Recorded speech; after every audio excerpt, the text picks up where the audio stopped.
Hi everybody, here's a video on how to complete the consistency check in Cadima for our scoping review. You will need Cadima and the title and abstract review criteria document that you can see here. And so of course you'll get to Cadima, then log in. After you've logged in, click Access Cadima. This will take you to this page here. You can scroll down to the evidence syntheses that you have. Select Our project, then go to Study Selection and Consistency Check. So now you can perform the consistency check. And here you will see 15 randomly selected articles from our PubMed search. And then you want to go through each of these and complete the consistency check.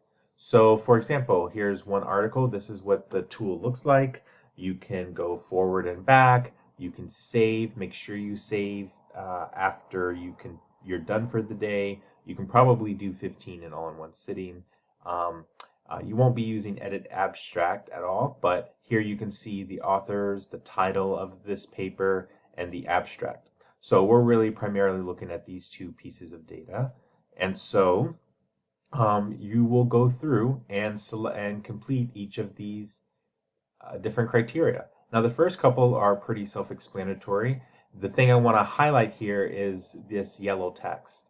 And so it's referring to all additional criteria, all remaining criteria after this specific criteria, right? So each of these numbers are a criterion and all of them are the criteria. So for example, if this was a blank abstract, we would just follow this instruction. If no, please select unclear across all remaining criteria. So we do something like that. If we had an abstract and then the study was not published in English, if no, select no for all remaining criteria. And then you would just go through. You can't do the no here this time, but we would go through and select no for all remaining criteria. So you just want to double check that each of these instructions are here. But otherwise, we will go through and do this one. So of course it is in English. There does tend to be a focus on human adolescence. And if I'm not sure about some that are a little bit more complex, right, like the word empirical, and I'm not sure really if this is an empirical paper, the criteria document here does have examples and non-examples. So essentially we don't want any review papers. But I would read this and take some time to think about it. It does look like they did focus groups and did thematic analysis. So this is an empirical paper. And it's focusing on alcohol prevention, which meets our mental and behavioral health. There are sexual and gender minority adolescents, and so that's getting this criteria down. And then finally, is it a focus on interventions? And so this one might take. There's different types of interventions here, as you can see.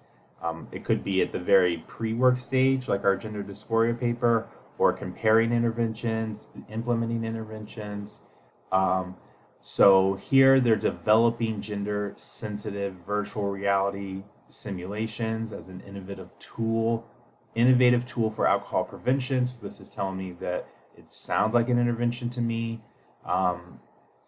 And I'm just quickly looking through here. You would probably say yes or unclear at this point. I'm obviously not reading this very closely at this moment, but let's say I wasn't sure. I could just hit unclear, and that's okay as well. This one's probably a yes, but I'll click unclear for now. And so I've done all the criteria, and then I can hit next. And so I've gotten one of them done. And then I would go through and repeat that process for each of these.